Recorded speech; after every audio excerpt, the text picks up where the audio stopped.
ambassadors, distinguished CEOs, सम्मानित अतिथिगण, अन्य महानुभाव, देवी और सज्जनों, इंडिया एनर्जी वीक में देश और दुनिया भर से यहां यशोभूमि में जुटे सभी साथियों को नमस्कार।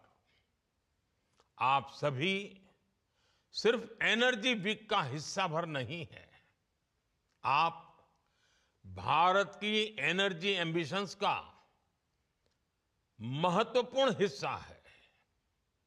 मैं आप सभी का अभिनंदन करता हूं। विदेश से जो मेहमान आए हैं, मैं उनका भारत में स्वागत करता हूं। साथियों, दुनिया का हर एक्सपर्ट आज कह रहा है कि 21वीं सेंचुरी भारत की सेंचुरी है। भारत अपनी ही नहीं, दुनिया की ग्रोथ को भी ड्राइव कर रहा है और इसमें हमारे एनर्जी सेक्टर की बहुत बड़ी भूमिका है। भारत की एनर्जी एम्बिशंस 5 पिलर्स पर खड़ी है। हमारे पास रिसोर्सेज हैं जिनको हम हार्नेस कर रहे हैं। दूसरा, हम अपने ब्रिलियंट माइंड्स को इनोवेट करने के लिए प्रोत्साहित कर रहे हैं। तीसरा, हमारे पास इकोनॉमिक स्ट्रेंथ है, पॉलिटिकल स्टेबिलिटी है। चौथा, भारत के पास स्ट्रेटेजिक ज्योग्राफी है जो एनर्जी ट्रेड को ज्यादा आकर्षक और आसान बनाती है। और पांचवा, भारत ग्लोबल सस्टेनेबिलिटी के लिए कमिटेड है। इससे भारत के एनर्जी सेक्टर में नई संभावनाएं तैयार हो रही हैं।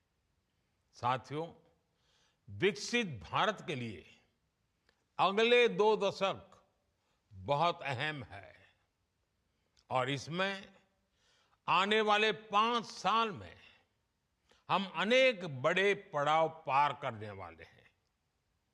हमारे बहुत सारे एनर्जी गोल्स 2030 की डेडलाइन के हिसाब से अलाइन किए गए हैं।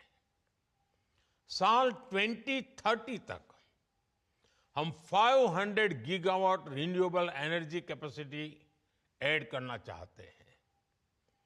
साल 2030 तक भारतीय रेलवे ने नेट जीरो कार्बन एमिशन का टारगेट रखा है। साल 2030 तक हम हर साल 5 million metric tonne green hydrogen कर सके, ये हमारा लक्ष्य है। हमारे ये टारगेट्स काफी एम्बिशियस लग सकते हैं, लेकिन बीते 10 साल में जो भारत ने हासिल किया है, उससे ये विश्वास पैदा हुआ है कि ये टारगेट्स भी हम जरूर हासिल कर लेंगे। फ्रेंड्स, बीते 10 साल में भारत 10th लार्जेस्ट से 5th लार्जेस्ट इकोनॉमी बना है। बीते 10 वर्षों में हमने अपनी सोलर एनर्जी जनरेशन कैपेसिटी को 32 टाइम्स बढ़ाया है। आज भारत दुनिया का तीसरा सबसे बड़ा सोलर पावर जनरेटिंग नेशन है। हमारी non fossil fuel energy capacity 3 गुना बढ़ी है। भारत G20 देशों में पेरिस समझौते के लक्ष्यों को पूरा करने वाला पहला देश है। भारत कैसे अपने लक्ष्य समय से पहले प्राप्त कर रहा है, इसका एक और उदाहरण है इथेनॉल ब्लेंडिंग। आज भारत 19% इथेनॉल ब्लेंडिंग कर रहा है। इससे फॉरेन एक्सचेंज की सेविंग हुई है और सब्सटेंशियल फार्मर रेवेन्यू जनरेट हुआ है। साथ ही CO2 एमिशंस में सिग्निफिकेंट कट भी आया है। हम अक्टूबर 2025 से पहले ही 20% इथेनॉल मैंडेट अचीव करने की राह पर है। आज भारत की बायोफ्यूल्स इंडस्ट्री तेजी से ग्रो करने के लिए तैयार है। हमारे पास 500 मिलियन मैट्रिक टन्स का सस्टेनेबल फीडस्टॉक है।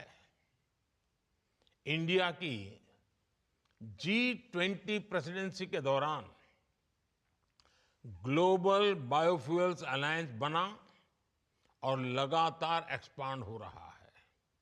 इससे 28 नेशंस और 12 इंटरनेशनल ऑर्गेनाइजेशंस जुड़ चुके हैं। ये वेस्ट को वेल्थ में ट्रांसफॉर्म कर रहा है और सेंटर्स ऑफ एक्सीलेंस सेट कर रहा है। साथियों, भारत अपने हाइड्रोकार्बन रिसोर्सेज के पोटेंशियल को पूरी तरह से एक्सप्लोर करने के लिए निरंतर रिफॉर्म्स कर रहा है। बड़ी डिस्कवरीज और गैस इंफ्रास्ट्रक्चर के व्यापक विस्तार के कारण हमारा गैस सेक्टर एक्सपांड कर रहा है। इससे हमारे एनर्जी मिक्स में नेचुरल गैस का शेयर बढ़ा है। भारत अभी 4th लार्जेस्ट रिफाइनिंग हब है और हम अपनी कैपेसिटी 20% तक बढ़ाने में जुटे हैं। साथियों, हमारी जो सेडिमेंट्री बेसिन्स है, इसमें कई सारे हाइड्रोकार्बन रिसोर्सेज मौजूद है। इनमें से कई का पता चल चुका है और कई ऐसे हैं जिन्हें खोजा जाना बाकी है, जिनका एक्सप्लोरेशन बाकी है।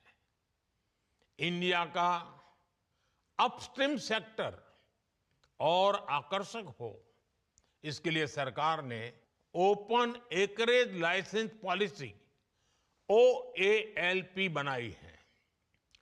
एक्सक्लूसिव इकोनॉमिक जोन को खोलना हो या सिंगल विंडो क्लियरेंस सिस्टम बनाना हो, सरकार ने इस सेक्टर को हर तरह से मदद दी है। Oil fields regulation and development act में हुए बदलाव के बाद अब स्टेक होल्डर्स को पॉलिसी स्टेबिलिटी, एक्सटेंडेड लीजेस और इंप्रूव्ड फाइनेंशियल टर्म्स की सुविधा भी मिलेगी।